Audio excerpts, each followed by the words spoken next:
Hey everyone, welcome to the Intro to Regression Analysis workshop. My name is Jack Douglas. This is the first workshop of the term, and if you haven't seen the advertisements, there's going to be a couple other education events happening this week. There's going to be another workshop on Thursday, and then our first reading group session on Saturday. The workshop is going to be using Docker with models. And on Saturday, the reading group is going to be on transformers. So a lot of exciting stuff happening this week. As well, I just wanted to get out of the way that at the end of this, if you guys stick around to the end of this workshop, there's going to be a quick Google form that enters you into a raffle for a $25 Amazon gift card. And that will be happening for every workshop. So just stick around until the end. And then there's also some fields where we want to hear your feedback on what you thought about the workshop and what things we can improve on. So I'll send that Google form link into the chat for you guys to fill it at the end. That being said, let's move on. Okay, so a quick overview of the workshop in terms of the intended audience and the goals. This workshop is very targeted towards complete beginners. And it's a fantastic starting place for anyone who has never used machine learning or has never used regression analysis. And the goals of this workshop are to go over the importance of regression and the fundamental machine learning concepts that regression uses. Regression is a great introductory topic for machine learning because many of the underlying concepts behind regression are used in many other machine learning topics, including deep learning and computer vision. And I want to note that I will be going into some math, and I will be talking a little bit about a tiny bit about linear algebra and a little bit about some partial derivatives, which may sound intimidating if you haven't taken like linear algebra or multivariable calc yet. But I'm going to be, if you don't immediately get it, that's completely fine. We're just all about building the intuition behind it. But I just, for those of you who were interested in it, I think it is very much attainable to even if you haven't learned them, if you're like in first year and you haven't taken those classes yet, I think you can still grasp what basically the algorithms are doing. The second goal of the workshop is that we'll be learning about the theory of three main types of regression. And then the last goal is that you'll be able to implement regression models on your own in Python. So if you haven't used Python, again, that's okay. I'd highly recommend you do learn it. But one of the great things about Python syntax is that it's fairly similar to pseudocode. I'd say there are some obvious some differences, and if you don't know it yet, I'd recommend you do learn it. But even if you don't understand all the syntax, you can still, I think, get the gist of what we're doing, and then hopefully recreate it on your own in the process of maybe learning it if you haven't already. And so yeah, as I said before, no need to take notes. You'll have access to these slides after, and the recording will be uploaded to YouTube, so you can look back on it if you forget something. So let's move on. Okay, a quick outline, because I've already been doing a lot of talking, and I want to get into the content. But the outline for this workshop is that I'm going to be giving some background information on traditional programming and the motivation for machine learning, as well as some machine learning basics in terms of terminology. Then I'm going to go over what regression analysis is, look at some cost functions, what a cost function is and some examples, as well as what an optimizer is and an example of that. And then we'll look into three types of regression: linear regression, polynomial regression, and logistic regression. And then we're going to be applying each of those forms of regression in a Google Colab notebook, which is functionally the same thing as Jupyter Notebook. If you've never used Jupyter Notebook before, it's just a tool that makes writing and executing Python much easier and quicker to do. So it's a super useful tool.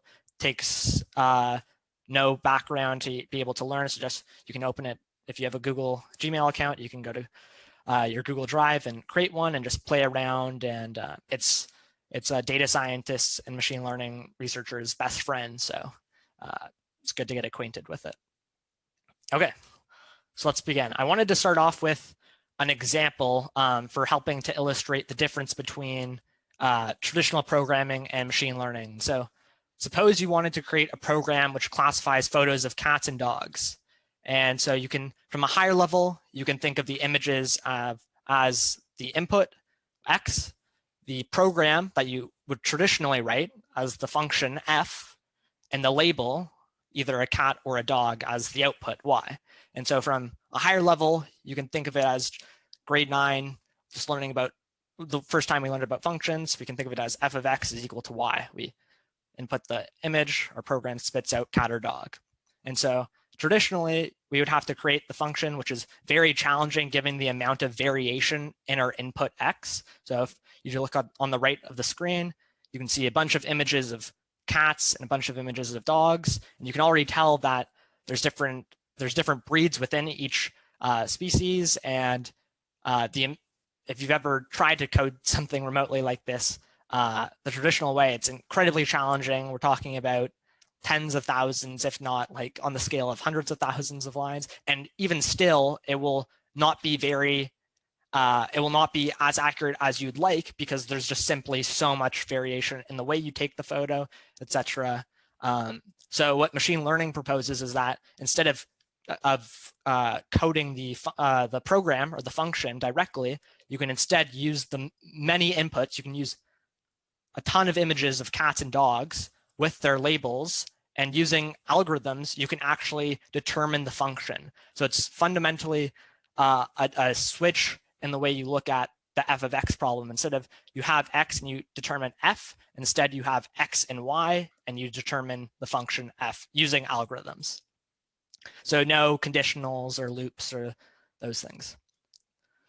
Okay, so yeah, this is just an image to reinforce that idea, and that fundamentally the biggest distinguishing factor between traditional programming and machine learning is that machine learning allows you to create programs without explicitly coding them. So we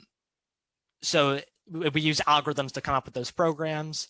And as we can see in the diagram, we have on the traditional programming side, the data in the program, and that gives us the output. And on the right, we can see with machine learning, we give the machine data and the output, and actually comes up with a model for us that does the classification for us. This is actually a specific type of machine learning, which we'll see on the next slide. It actually refers to a type of machine learning called supervised learning. Before I give you the definition for that, just a quick definition of what machine learning is. Machine learning refers to the field of study that gives computers the ability to learn without being explicitly programmed, as I just mentioned prior. And there are three main types of machine learning. There's supervised learning, unsupervised learning, and reinforcement learning. Supervised learning directly relates to the example I just mentioned, where we're trying to find a correlation between given inputs and outputs.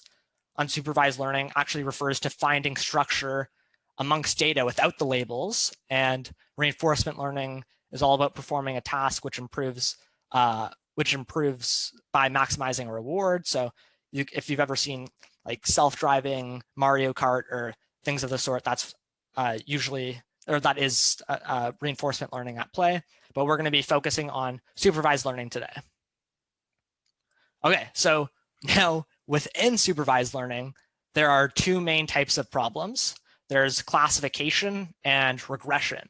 And so you can think of classification as predicting a label. So again, referencing the cats and dogs example, you want our model to be able to predict either a cat or a dog. And in contrast, regression is about predicting a quantity. So fundamentally, the difference is that classification, you're outputting a discrete value, whereas with regression, you're predicting a quantity. So it's a continuous value. It can be anything. It can be a decimal. And so an example of regression at play is suppose you had a data set which has information about the size of houses and the prices of those houses. Using regression, we can actually, if we were solving this with a classical regression approach, we'd predict the price of the house by figuring out the relationship between the house size and the price. Okay, so let's move on. So what is regression analysis? Well, it refers to a set of statistical methods used for estimating the relationship between a dependent or target variable and an independent or predictor variables. There can be multiple independent variables, all of which can contribute to predicting this dependent variable. And so The motivation for regression analysis is that it provides a powerful statistical method to examine the relationship between two or more variables and make predictions about them. So we figure out what the relationship is based on some amount of data that we contain, and then we can use our model from that training and then predict on new data that our model has never seen before, which can be useful for business applications. It can be useful for predicting weather. Just it can be super useful for any form of future prediction, stock predictions, etc. And it's a super useful data analysis tool which uses several ubiquitous machine learning concepts, namely the cost function and the optimizer. So motivation for learning regression analysis is that it's a great introductory topic. Okay, moving on.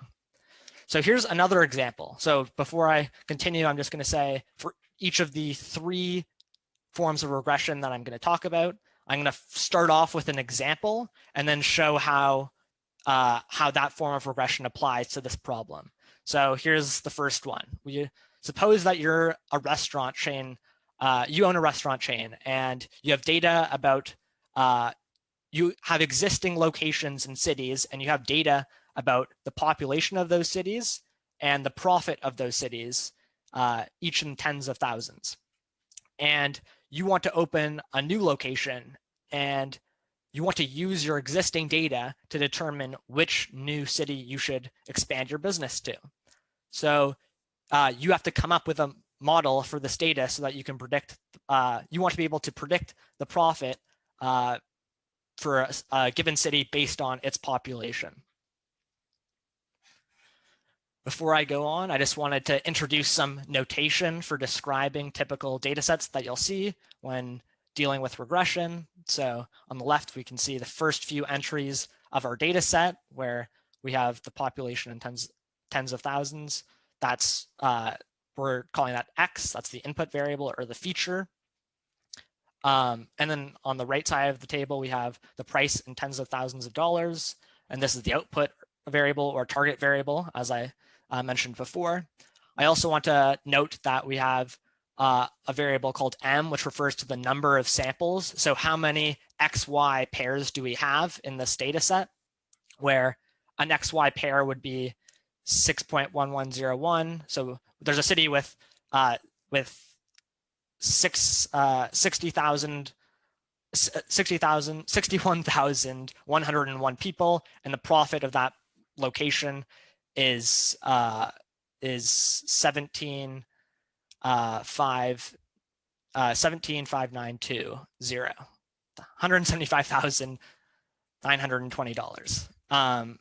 And so as well, in terms of what the X1 means, that's just the first entry. So that's of the feature variable. So that's 6.1101. And the third entry of the target variable is 13.6620.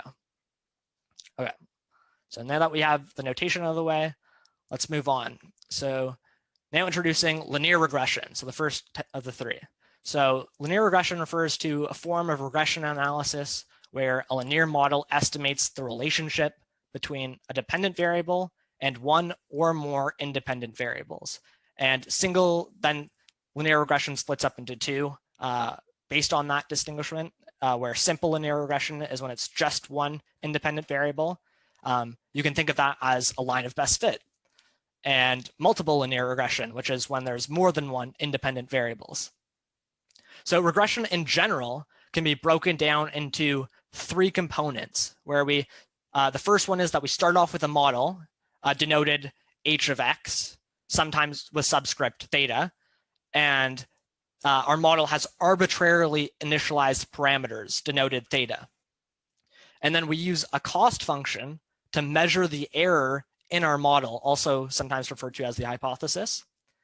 And then lastly, we use an optimizer to minimize the error and adjust our hypothesis or model.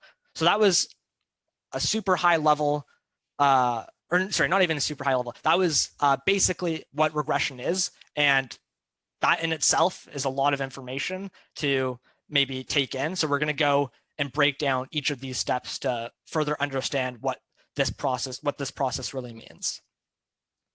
Okay, so first, the model. So our model h of x is made up of two components, features and parameters. X represents the features and theta represents the parameters. And so as we can see on the right, you can have any number of parameters, you can have any number of features. And the goal of our model is to map inputs to outputs, pardon me. And we are given the features, and our goal is to determine the parameters of our model. So an important thing to note about that, though, is that the x naught term, or x0, is called the bias. And in regression analysis, it must be initialized to 1. That's not the case in neural networks. I believe it's initialized to 0, but regardless, the x naught term is always initialized to the same value, just sometimes it's 0, sometimes it's 1. Let's move on. Okay, so let's put that into context with our original example. So on the left, we have our data that's being plotted with the blue points. And on the bottom right, if you look at the bottom right, you'll see our model. So h theta of x is equal to theta naught times x naught plus theta 1 times x1. But if you remember, x naught is equal to 1. It's initialized to 1. So that just equals to, you can just, because anything times 1 is itself, so we can just cancel it out, and it's equal to theta naught plus theta 1 times x1. So you may be able to notice that that looks fairly similar to the equation for a line, where theta naught is the y-intercept and theta 1 is the slope. And so that, if you look back to the graph on the left, you can see that the red line is actually the initialization of our model, where theta 0 and theta 1 are initialized to 0. So that's just equal to y is equal to 0, right? When you plug in 0 for both of those values, you get that h theta of x is always equal to 0. So that's why it's that horizontal line. And as I mentioned before, you can actually initialize those values of theta arbitrarily, and using the algorithms that we'll see in the following few slides, we'll always be able to actually, with simple linear regression, we'll be able to regress to our line of best fit. Okay, so let's move on. So I just showed you simple linear regression, and simple linear regression is great for visualizing. It gets a little more tricky when you look at multiple linear regression models, where you can have lots of features, and when you get into n dimensions, we obviously can't visualize above even 3 dimensions. So that becomes very difficult, obviously. But it's still a form of regression that exists and is used very commonly. And the same, interestingly, even it's slightly hard to grasp, I guess, just because of the way that we see the world. But you're actually able to generalize what we were talking about with the simple linear regression to multiple linear regression models. And so the same value that you'd get for our example, our simple example with our restaurant chain, we could apply to scenarios where there are many more variables that we want to consider and their relationship to a particular target variable. Okay, so let's move on. So here's an implementation detail. So this is the linear algebra that I was referring to. If you guys are interested in implementing linear regression on your own, you may have noticed when I showed in the previous slide the model for multiple linear regression that theta naught times x naught plus theta 1 times x1 plus so on and so forth. That's the same thing as taking the transpose of theta and taking the inner product of that result with x, where theta is the parameter vector and x is the feature vector. Going back, I can just show on the top right how to make that clear, maybe for those of you who are interested in linear algebra and the implementation details. You can see that the dimensions, we have an n plus 1 by 1 vector and an n plus 1 by 1 vector as well. So taking the transpose allows us to take the inner product of the two, and that actually ends up being our prediction. So basically, we're trying to figure out the values of theta for which the values of x in our data set is as close as possible to the actual values of y in our data set. So that's when we're going to talk about, this ties into the notion of what a cost function is. So a cost function refers to functions which measure the error and the predictions of our model compared to the actual results. So the cost function is also known as a loss function or error function. You'll see that in blogs and literature. And it's often represented with either the symbols J or L, or sometimes the word cost. And below are some examples of cost functions. We're going to be focusing on mean squared, sorry, that's a typo, mean squared error, and log loss, which is also referred to as binary cross-entropy. There's a couple other cost functions that you guys can look up after this workshop if they interest you. They have interesting applications, and focal loss is a cool cost function that's used with computer vision. And categorical cross-entropy is used for larger classification problems. Let's move on. Okay, so let's focus on one of the first of the two cost functions that we're going to talk about, which is mean squared error. And if you immediately look at this, you may be a little bit intimidated, but let's just break down each piece of what this equation is saying, and it actually ends up making a lot of sense. So I'll first start off with the summation. So as I was talking about before when we were discussing the notion of a model, h of x entry I, that's just getting our prediction from our model, and the y entry, and it has its corresponding y entry as well at the ith y entry. And so by taking the difference, we're actually measuring that dotted gray line. If you look at the animation on the right, that dotted gray line is essentially the distance of that is what we're calculating in those brackets, where our model, or where our line is equal to h of x of I, and we subtract it. We subtract yi, which is the red dot. So that distance, that dotted gray distance, is what's in the brackets. So we square that distance and we sum it across all of our samples m, from the first ith entry all the way to the last mth entry. So hopefully I've broken that down, that section of the cost of the mean squared error formula, and that makes a bit more sense. Now you might be, so now to look at the 1 over m part, that's just for normalizing our error, and it takes the average across all of the m samples that we're comparing them to, because we compare it to all m of those red dots you can think of, which are the samples in our data set. And then you might be wondering, what's that 2 doing? And so that's, it basically just makes the partial derivative cleaner for the gradient descent derivation, which we'll be talking about in a couple slides. But if you think about it, as I mentioned previously on the linear regression slide, we're basically just trying to optimize our error. We're trying to minimize the distance, that gray distance between our blue line and all the samples. And so if we universally multiply everything by 1/2, the optimization problem doesn't actually change. So you're able to multiply this formula by scalars, and the resulting solution to our optimization problem won't actually change, because the global and or the global minimum won't actually change if you're multiplying every cost value by 1/2. So hopefully I've broken down that formula and that makes a bit of sense.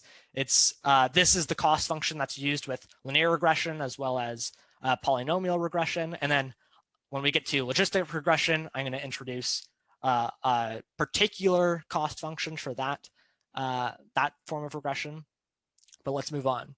So here's a visualization of the cost function. You can see on the left, we have just one parameter theta, and so it's a parabola, and we can see that there's a global minimum at near the it's the bottom, the lowest point. And basically, the goal, as I was saying before, is to minimize the error, which is j of theta. Similarly, on the right, that's just a visualization of a cost function with two parameters. And so that's actually what our cost function looks for linear regression. If you recall, our line has two parameters, theta naught and theta 1. So again, it's a convex function, which is important to note because that means that with our optimizer, which I'm going to show in the next slide, it will guarantee that we'll get the global minimum. But that just to have in the back of your mind, it's nice to know that that isn't always the case because there does exist non-convex cost functions. And so that you can end up having local minima, and so that can pose a problem. But that's a topic that's more advanced that you can look up on your own time. Okay, so optimizers. So optimizers refer to algorithms which minimize the cost function of a model. This is like the main algorithm working behind what regression analysis is.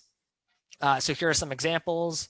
The one that we're going to be focusing on today, it's the original optimizer. It's gradient descent. And as you can see from a few of the examples following, there's many different optimizers that are based on gradient descent, which try to improve on it in particular ways. And I just left those up in case you guys were interested in looking into them in your own time. But we're just going to focus on gradient descent today. Okay, so here is the general gradient descent algorithm. And it may look intimidating, but again, I'm going to break it down and hopefully make it make sense, even without having taken a multivariable calc class. So first, just to go over some of the notation, that alpha just refers to the learning rate, which I'm going to talk about in the next slide. And the delta over delta theta j, that refers to the partial derivative with respect to theta j. I don't want to go into, I'm going to give a higher level explanation of what a partial derivative is. I think it's a concept that's very obtainable if you've studied any calculus previously.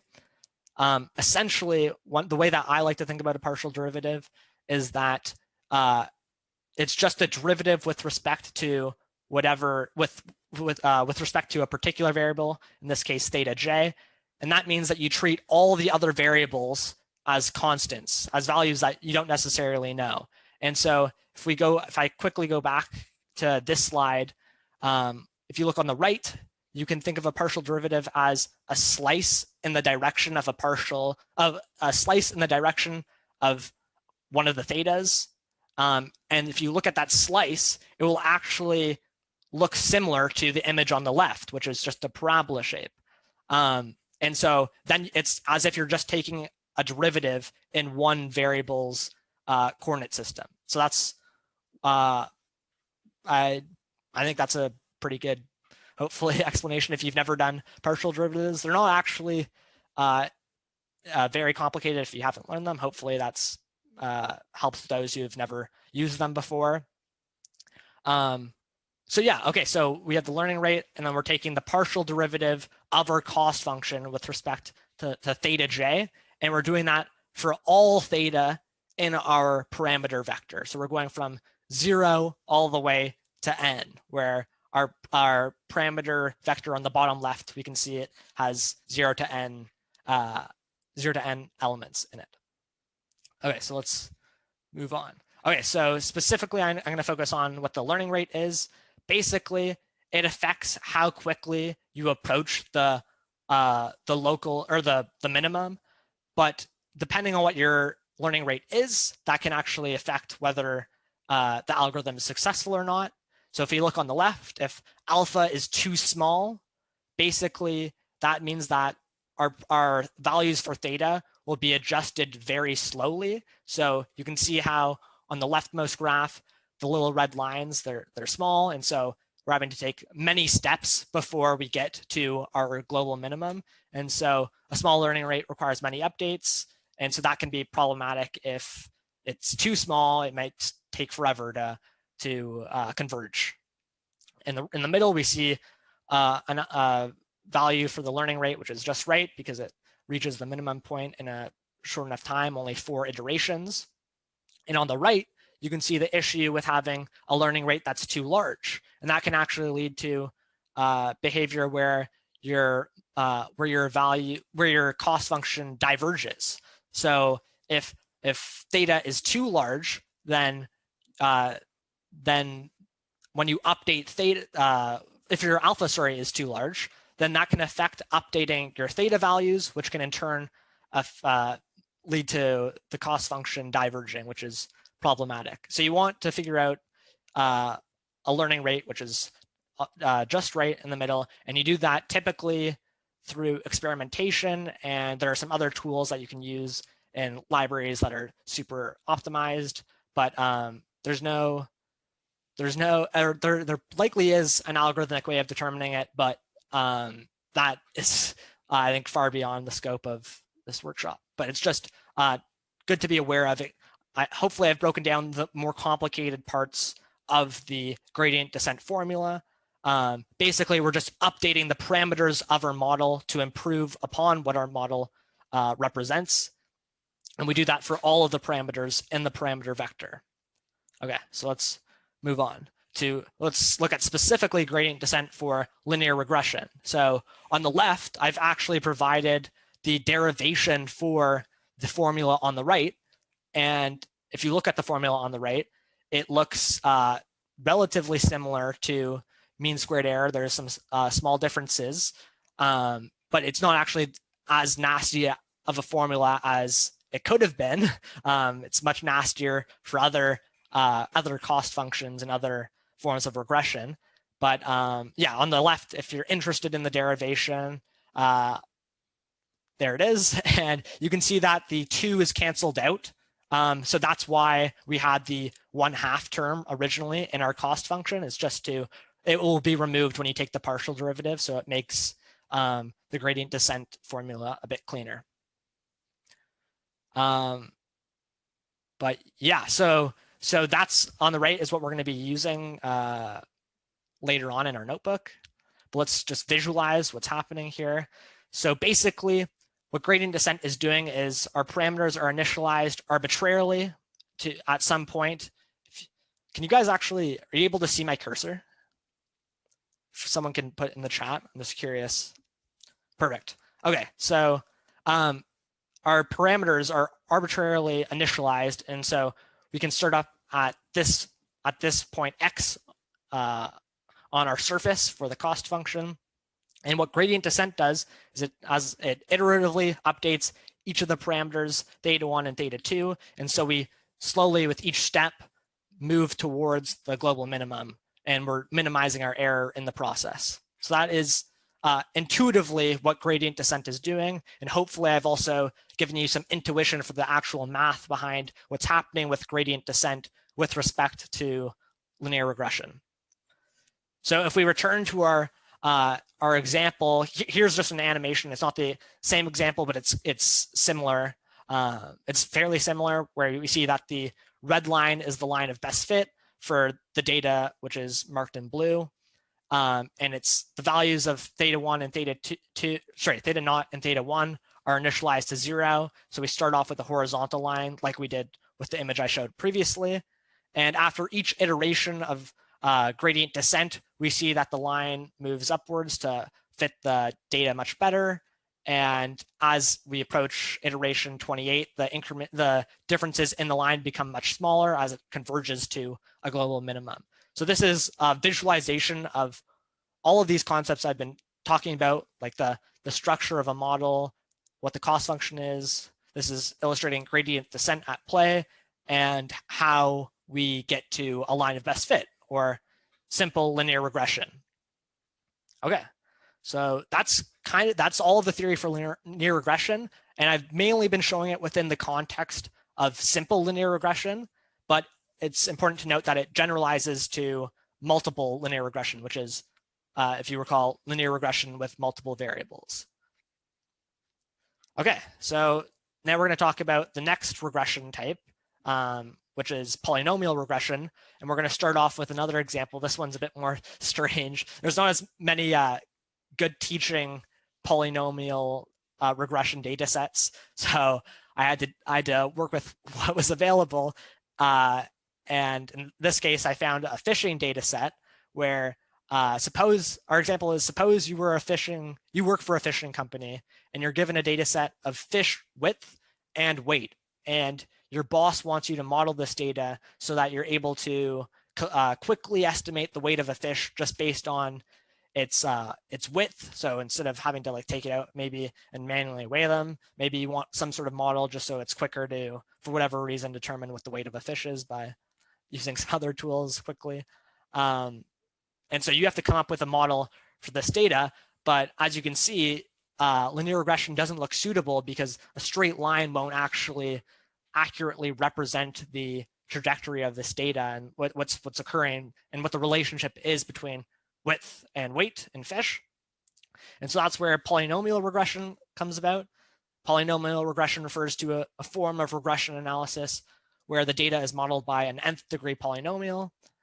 And polynomial regression is an extension of linear regression because if we recall, we are given the values of x and y, and we are trying to determine the parameter vector, which has degree 1. So once you can solve the polynomial nature of your model, which is the x part, but our parameter vector actually continues to have degree 1. So solving that is using the same concepts that we've talked about with the cost function and gradient descent.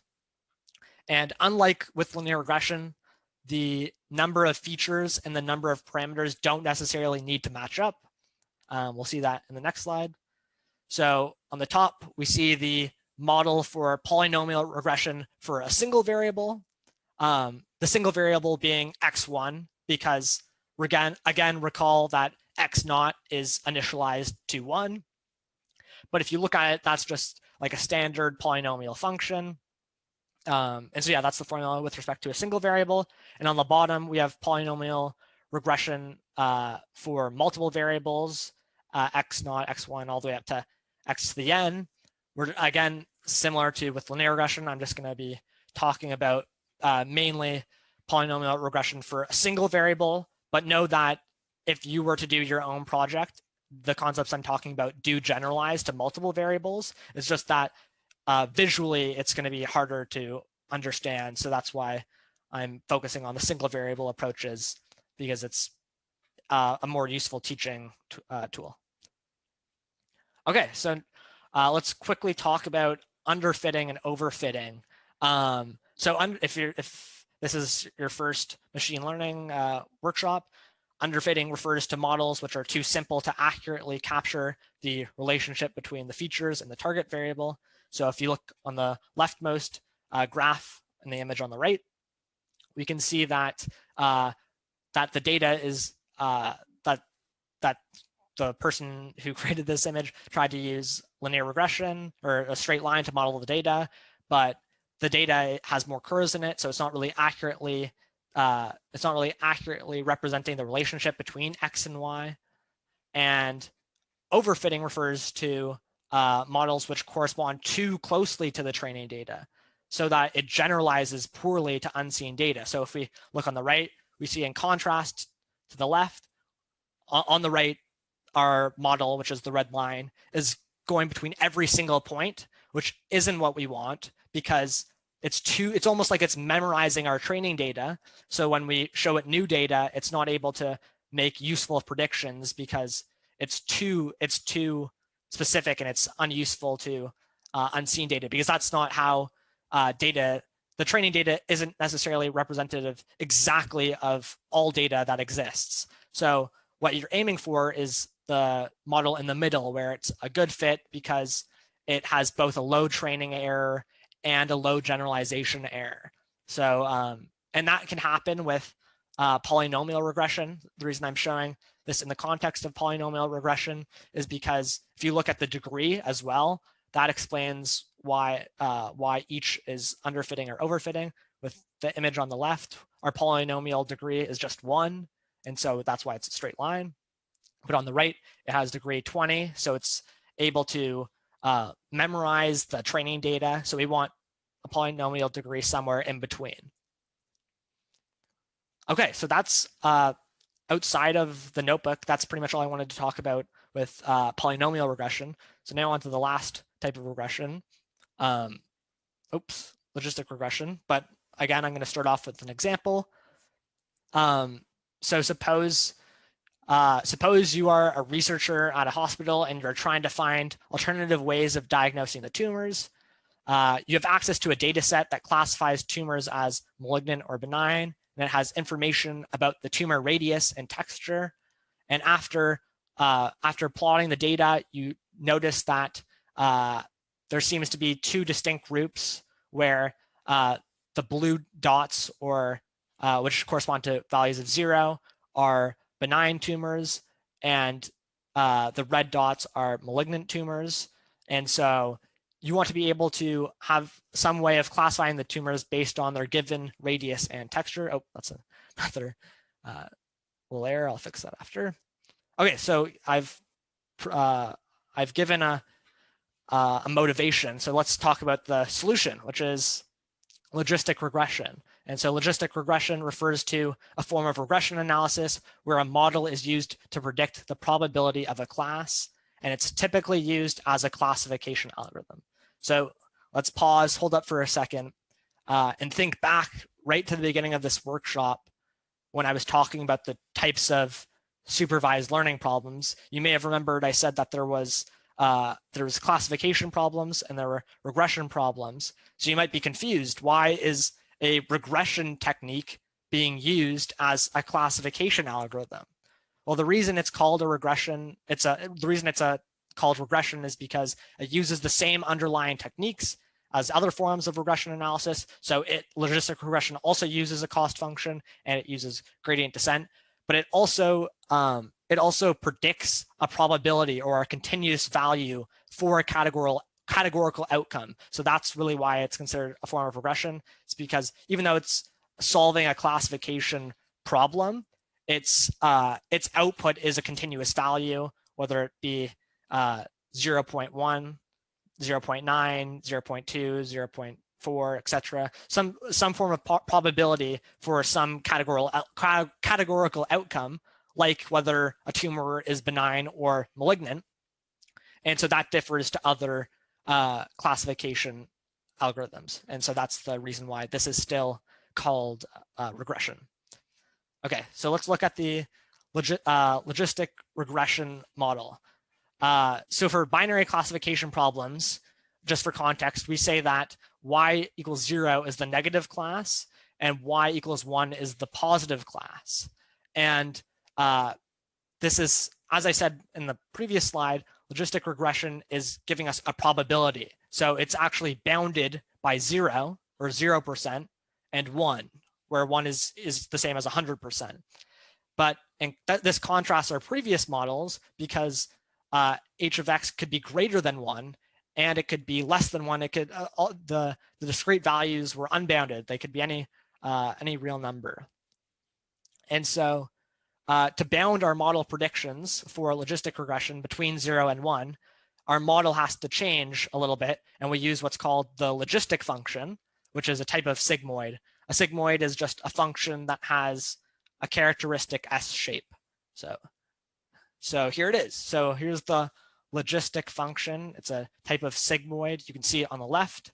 And as you can see, it's bounded by 0 and it goes all the way up to 1.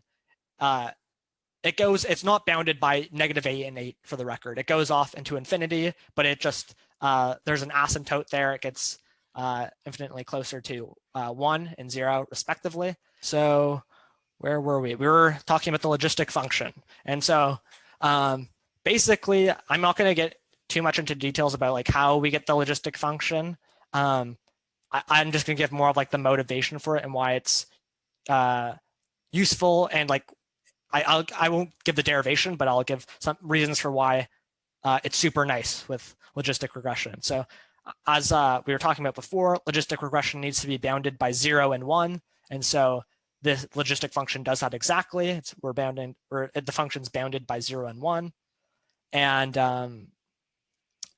yeah, so let's move on to the next slide, which is log loss and binary cross-entropy. So this is the second cost function that I wanted to talk about today. And it's the cost function that's used for logistic regression. And again, I won't talk about the derivation for that. It may look kind of intimidating because it's like a piecewise and it has some logs in it and stuff, but it's actually plotted on the right. And as you can see, the value for 1 is the red line and the value for y is the black line. And so actually, as well, if you look on the x-axis for h of x, you can see that they intersect at 0.5. And so why that's important is that if our model predicts the probability of the tumor, for example, being benign or malignant, if its probability is less than 0.5, then we just round to 0. And if it's greater than 0.5, then we just round to 1. And so what's good about that is that means that this cost function accounts for every single probability. And we end up getting, so if you just think of like the top parts, to the left of the intersection, you think of y equals to 1, which is negative log h of x. And when h of x is greater than 0.5, we follow negative log of minus 1 of h of x. And so that looks fairly like a parabola again, which is similar to our mean squared error. And so what's great about this is that together, our new model and our cost function actually make it such that gradient descent, when we do the derivation, I won't do it because that's a bit complicated, you actually get the exact same gradient descent formula. Oh, whoops, I'm going to change that. That's the general gradient descent formula. That was my mistake. It's the exact same gradient descent formula as linear regression. As I'll go back really quickly to the one I'm referring to.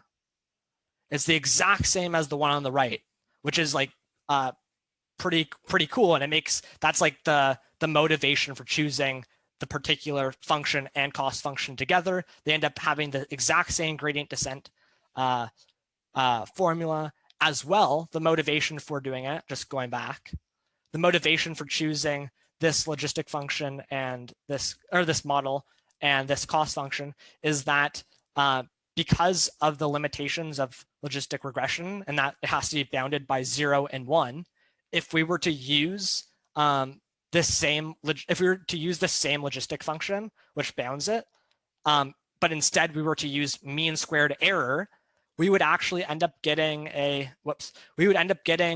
our mean squared error wouldn't be a parabola. It would actually be non-convex. And so what that means is that we wouldn't get the really important property of all of these regressions that I've talked about, which is that using gradient descent always leads to the global minimum, and instead it will actually lead to a local minima, which can be problematic because your error isn't actually being completely minimized. And so that's kind of without going into the heavy math, that's the motivation for it. And it's pretty cool that the more intimidating this logistic function, which is like moderately intimidating, I suppose, and the log loss piecewise cost function together in our gradient descent formula, if we derive it, we end up getting the exact same thing as linear regression, which is pretty cool. Okay, so let's, really quickly, I just wanted to show some different metrics that are used for regression problems and some different metrics that are used for classification problems. I won't go into detail, to be honest, about them. This might be an area that you want to look into more in the future, just because going through each of them. They each have like particular use cases, and the reason I wanted to show though is that show this slide though is because linear regression and polynomial regression, you use the regression problem metrics, so the 4 at the top, whereas with logistic regression you use the 3 on the bottom, because they're fundamentally solving different types of problems. So the types of metrics that you use for evaluating your model is different. Okay, so now on to the notebook. So let me see. And I'll send my notebook slides, the link for that, and the slides. Oops. Just run it all. I'll send both links in the chat at the end, and I will also, in the recording that will be uploaded to YouTube, the links for each of these will also be in the description. So if for whatever reason you lose them or something, you can refer to them again in the future. Okay, here, I'll just zoom in a bit. Okay, so here's the notebook. The overview of this notebook is that I'm going to be talking about some of the libraries that are used for regression. I know we're like almost at an hour, so I'm going to try and go kind of quickly, within like 15 minutes, speed through the application. And the good thing about this is that you can actually make a copy of your own. So you can make a copy by going to File and then just doing save a copy, and then you can play around with it on your own and learn more. And yeah, okay, so let's start off with like the libraries that we're importing. So we're gonna start off by importing NumPy, Pandas, MATLAB or Matplotlib for visualization. Pandas is for the data sets, like handling the data frame. NumPy is for computations and like working with arrays. And then the scikit-learn is the machine learning library. It's the big library which supports classification, regression, clustering algorithms, a whole bunch of other algorithms, and it's a super useful one. I think actually the Data Science Club did a whole workshop on that like a couple years ago, which is on our YouTube channel. So I'd recommend checking that one out. So yeah, we're just importing them. What we're doing here is I'm mounting my Drive so that I have access to files which are in my Google Drive. Okay, so let's start off with the first. Oh, I'll mention also quickly, I took out the implementation from scratch section because I knew I did a practice run and I'm actually making slightly better time than I did in my practice run. So, and I wasn't sure if it interested people, but if it does interest you, you can message me on Discord. And I can send you that notebook as well, just to like, I don't know, check out. I thought it would be cool to show some of the theory and the math we talked about, because implementing it from scratch without like these libraries is actually very doable. You can do it in not very many lines of code. And I just thought it would be a cool learning exercise. So if that interests you, feel free to message me. Here is a link to downloading this data set that I'm using. And right here, I'm just using Pandas to read in this data set. It's a text file. And basically, just an important thing to note is that when you download it, you need to put it into your Google Drive somewhere. If you were to play around with your own your own copy of this notebook, you would download this file, put it into your Google Drive, and then figure out what the pathway is, starting with content, G Drive, my drive. You see my pathway, it goes to UW data science, this workshop data sets, and then finally, this is the data set. So you'd have to change this line of code to wherever your restaurant.txt file exists. Here is the head method. It's a method that's useful for looking at the first several entries of the data set.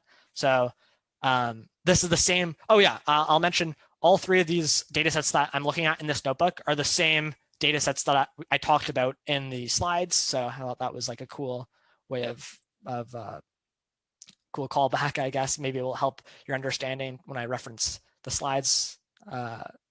So if you remember, the problem was the owner of a restaurant chain and you want to find a new city to expand to, and you're given a data set of population of cities, their population, and the profit of those cities. And so if we look at like the first head, just shows you the first 5 entries.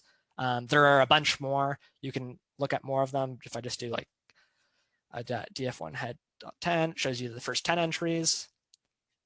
One thing I wanted to note right off the bat is that if you are using a separate data set, so not one that I'm going to be talking about today, but if your data set that you're interested in has non-numerical values, such as yes or no, or like locations maybe, your machine learning model can't handle like strings or words. And so you can use what's called one-hot encoding to convert them into usable data for your machine learning models.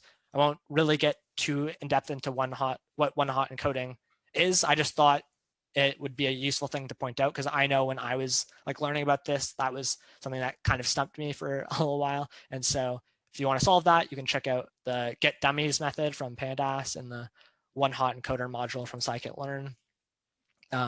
And that basically does the one-hot encoding for you. Here's another useful method, describe. Okay, I'm just going to speed up a bit more. Here's a visualization of our data. What I'm doing here is I'm preparing the data. So I'm doing some data pre-processing. I'm getting the column of our data frame, and I'm shaping it into a NumPy array. And then I'm reshaping it into, or I'm converting it from a Pandas column into a NumPy array, and I'm reshaping it into a column vector. And so if I quickly look at this vector, it looks like this. It's like one really big vector. And then I do the same thing with the population, which is our independent variable. And I turn it into a NumPy array and I reshape it. And then I add our ones. So I add our bias feature. This is important. Basically, what I was talking about with all the X naughts, that's what I'm doing right here at this step. And I make a column vector of ones and I concatenate it to the column. So together we get the feature vectors, which looks like this. So that's why we have all the ones and then all the populations here on the right. Okay, so let's move on. Let's keep going. So where were we? We were at this, the train test split function. Basically, that just splits your data into particular training and testing sets and for a particular size. So I'm specifying 0.2% of the entire data set is being turned into the testing set, and that means that 0.8 will be used for training. Sorry about the naming conventions, by the way. I know it's a bit confusing with like all the _1s and stuff. Basically, if it's an _1, I'm just doing _1 for the linear regression section, _2 for polynomial regression, and _3 for logistic regression. Basically, the reason for that is just typically you don't do as many different types of regression in the same notebook, but I wanted to include them all. So yeah.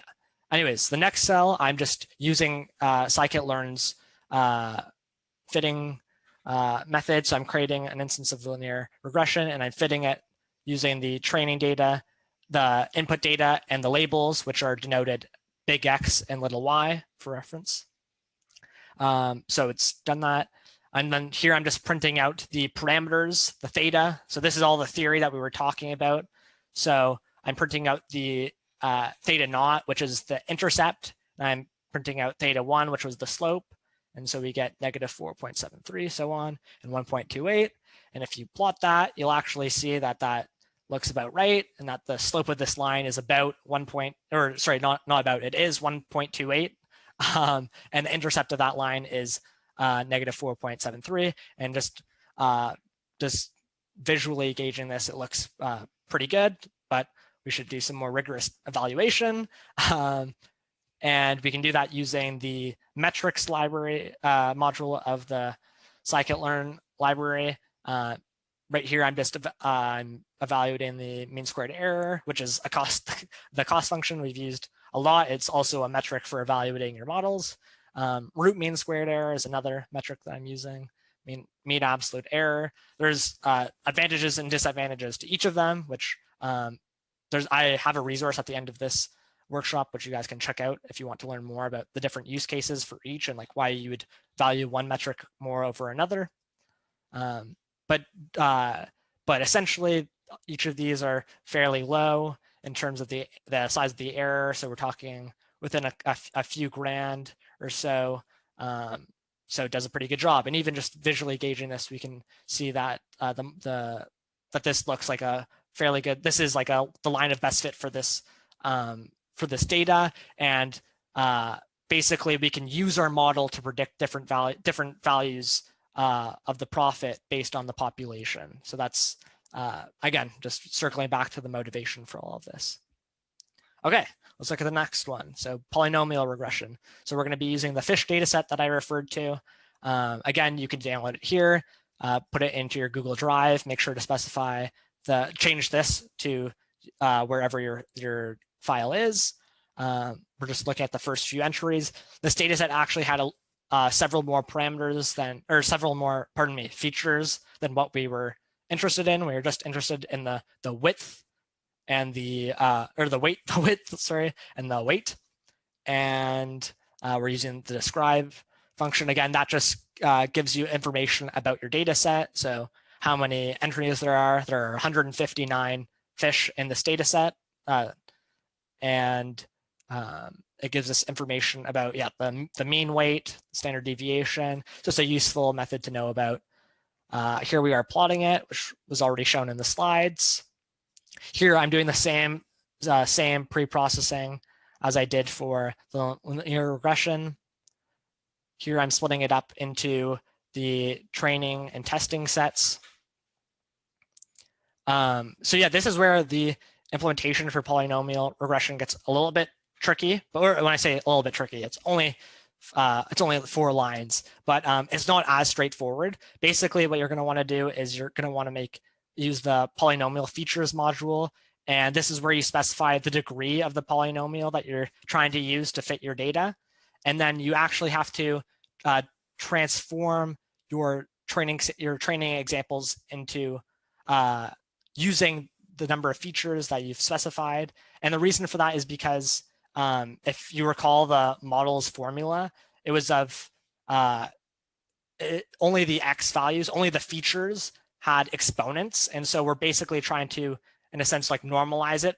And then we can actually end up using linear regression for the parameters, which is what we're interested in, because all of those terms have just degree 1. And so that's exactly what we do. We then create a linear regression object, and we fit it to our new data.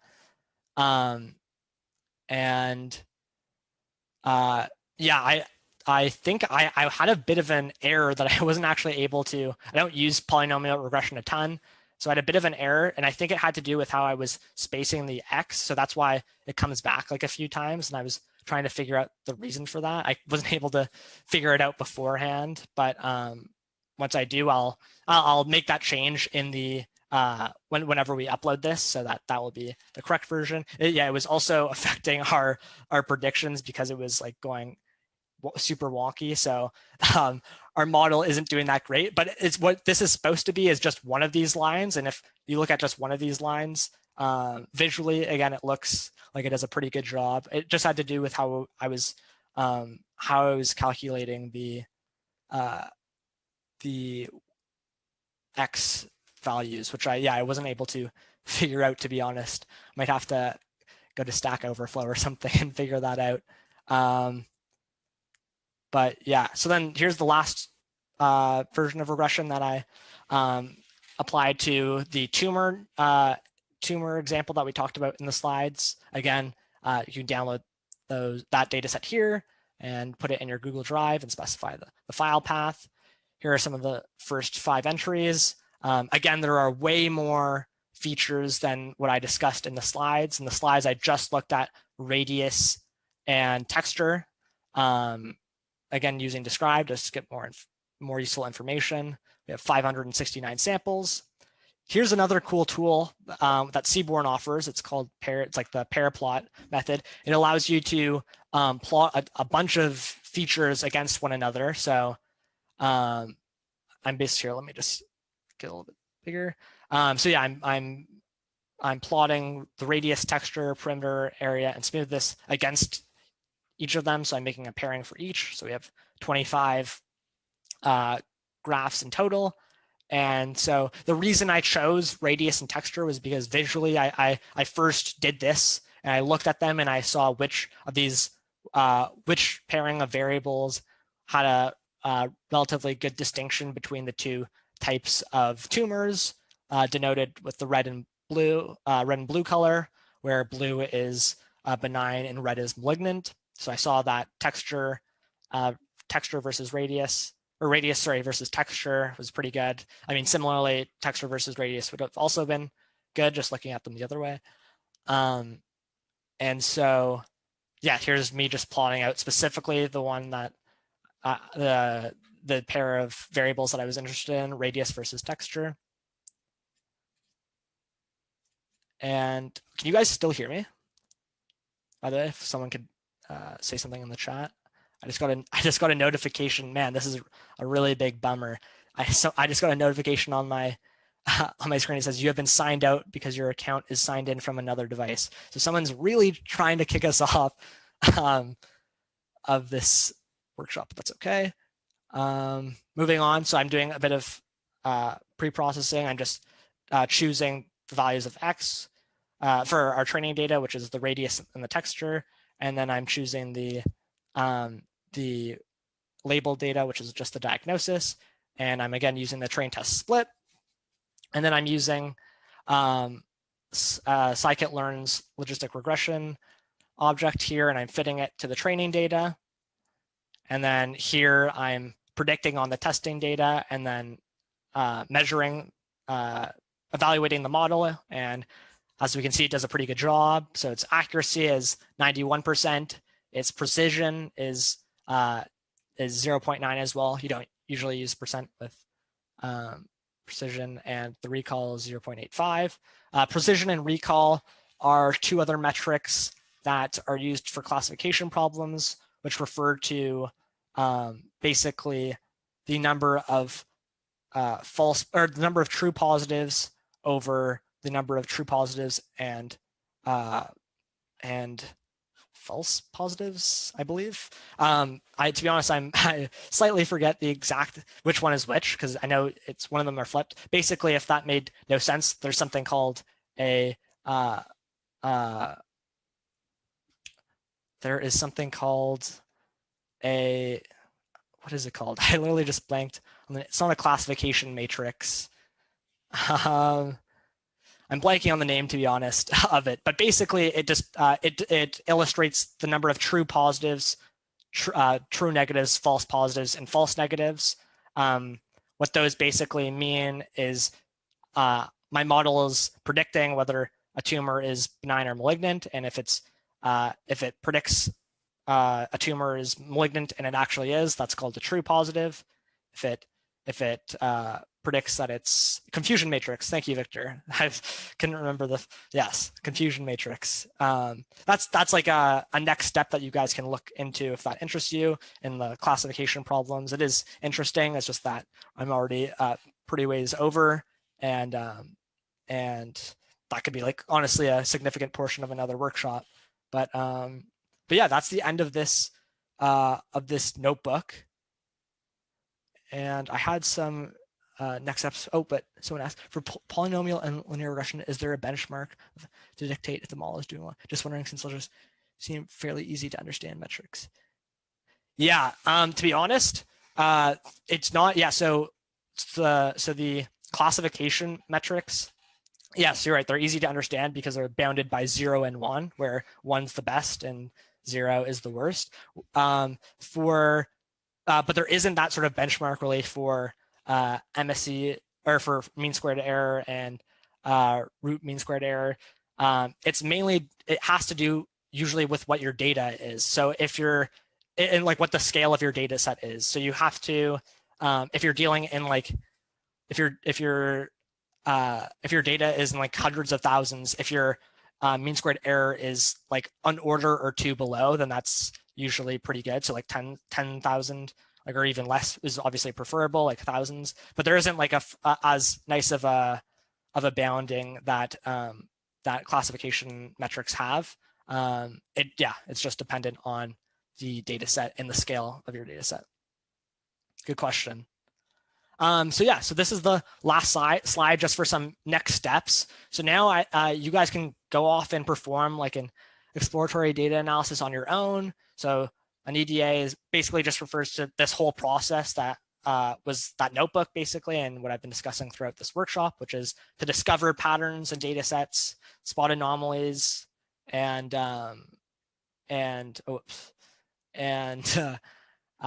test out different things. So it's like, it can be a hobby if you're interested in like a sport, or like I'm a big baseball fan, you can look at the relationship between maybe spin velocity and batting average. That's obviously super specific. It doesn't have to be a sport, it can be anything though. There's data everywhere. So yeah, you can use different forms of regression to look at the relationship between two variables and whatever. And some places that you can look for data sets and get inspiration is a website called Kaggle. If you guys aren't familiar, I'll just type it in the chat. Another next step is to check out some other forms of regression analysis. So binary regression, Poisson regression, those are a couple others. There's a ton more. And so you can use, it just depends on what your data looks like. You can easily use one of those and another form of regression, and it would be suited for your data. So just being familiar of that there exist others. And the nice thing about regression analysis is that a lot of the same concepts, or like all the same concepts still apply. That's why they all fall under regression analysis. And I purposefully chose the forms of regression that I talked about today just to illustrate those. Another thing you might want to check out is feature normalization, which is a scaling technique which is used to improve regression results. It basically, when you have some features that are in the many, or much bigger than, like it maybe in the hundreds, let's say, or thousands, or even much larger, that can affect the results of your regression. So you can apply feature normalization, which basically bounds all of your feature values between 0 and 1, and you do that by dividing by the max, and that has some that can improve your regression results. That was a very quick and not very technical explanation, so I'd recommend you looking into that on your own. And then finally, the raffle and feedback form. So just fill that out, and you guys will be entered into here. I'll just get this and send it into the chat, as well as these slides and this notebook. And I know I made a few small errors in the slides and whatnot, so I'll change those in the notebook.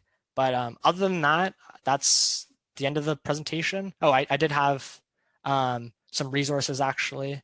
I'd highly recommend, if you guys haven't already done the machine learning course by Andrew Ng. It's free, so that's always a bonus, but it's also kind of like the gold standard for introductory machine learning. He goes over the first few weeks, you'll notice, are fairly similar to what this workshop discusses. And so it's called Machine Learning. It's on Coursera at this link.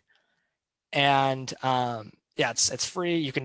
You can pay to get a certificate at the end of it. I think it's like 50 hours or so. So it is a bit of an undertaking, but it's super good. And you'll notice if you guys do take it, which I do highly recommend, the first few weeks, as I said, are like very similar to what I was discussing. So you'll be able to breeze through those. Some of the later units talk about dimensionality reduction. What else? There's some neural networks as well. There's optical character recognition. What else? Recommender systems is talked a little bit. What else? But yeah, it's a great resource that that goes into machine learning very much similar to kind of how this workshop was structured. You don't have to have like a super technical background. He's able to do a really good job of intuitively talking about like linear algebra and the multivariable calc. And the other two links I provided are some links that I found the data sets I used, as well as like some of the analysis that they used. And yeah, that's pretty much it. If you guys have questions, I'd be happy to answer them.